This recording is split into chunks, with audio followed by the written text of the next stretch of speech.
The Dover demon is one of the most puzzling, unsettling, and persistently debated cryptid cases in American paranormal history. A creature reported not in some remote wilderness or ancient forest, but in a quiet suburban town in Massachusetts, where 3 separate groups of witnesses, all teenagers, described seeing the same strange being over the span of roughly 26 hours in April of 1977. A creature unlike any animal known to science, not fitting the usual description of ghosts, aliens, or Bigfoot-type monsters. Instead, something entirely its own category, something hairless, pale, child-sized yet not human, something with a disproportionately large head, glowing eyes, and long, thin limbs that made movement appear more like crawling or clinging than walking.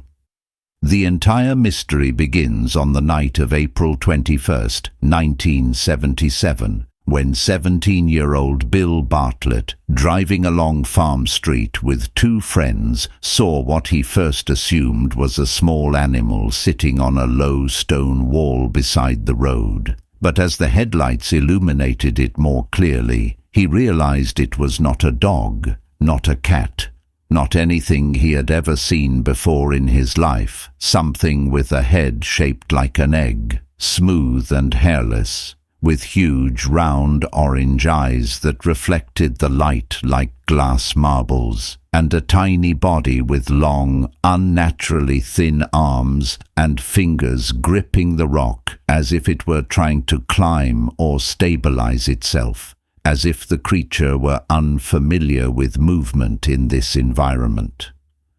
Bartlett later said that the sight of the creature made his heart freeze, not because it attacked, not because it screamed, but because of how wrong it looked, as if every instinct in the human brain was telling him that what he was seeing should not exist. He drove home, shaken, immediately sketched the creature, and wrote under the drawing, "I, Bill Bartlett, swear on a stack of Bibles that I saw this creature," something no teenager casually writes unless he is absolutely certain of what he saw, or terrified that others might dismiss him. That alone might have been written off as a prank, a hoax, or a misidentified animal, except that just a few hours later, on the same night, another teenager named John Baxter, walking home around midnight, encountered what he described as a small figure walking upright at first, then scurrying away into the woods near Miller Hill Road. And when he got close enough to see it in partial moonlight, he saw the same massive head, the same long limbs, the same lack of hair, the same disturbing body proportions that matched Bartlett's description almost perfectly. Yet Baxter had not spoken to Bartlett, had not seen his sketch, had not heard about the sighting at all. What makes the Dover demon different from most cryptid cases is that the witnesses were not adults seeking fame, not conspiracy theorists, not paranormal investigators, but teenagers who gained nothing from the story except years of being questioned, mocked, or doubted, and yet all 3, Bartlett, Baxter, and Abby Brabham, have never retracted their stories even decades later.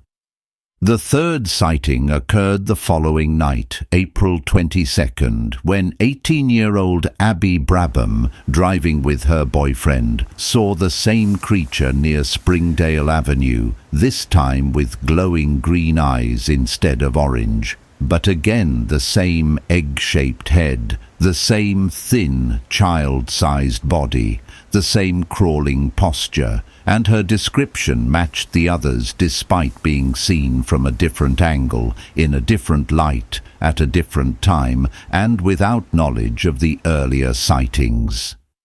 The 3 locations, when mapped, form almost a straight geographical line of about 2 miles, suggesting either a territory or a path of travel, which has led some researchers to believe the creature was on the move, possibly lost, possibly migrating, possibly sick or disoriented. Cryptozoologist Lauren Coleman, who investigated shortly after the sightings, named the creature the Dover Demon, noting that it did not resemble a Bigfoot, did not match descriptions of extraterrestrials, and did not act aggressively, instead seeming confused or simply passing through, a detail that makes it more eerie. A creature that was not hunting, not attacking, but just existing where it did not belong.